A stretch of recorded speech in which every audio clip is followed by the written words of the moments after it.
আজকের দিনটা যেন ডিউটির মাঝে একটা ছোট্ট উৎসব হয়ে উঠেছিল। সকাল থেকেই সবার মুখে একটা আলাদা উচ্ছ্বাস। কারণ আজকে ঠিক করা ছিল লাঞ্চ টাইমে সবাই মিলে স্পেশাল খাবার খাওয়া হবে।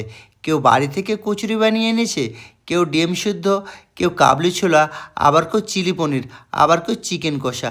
টিফিন খুলতেই চারিদিকে ছড়িয়ে পড়ল খাবারের গন্ধ আর হাসি আড্ডার শব্দ।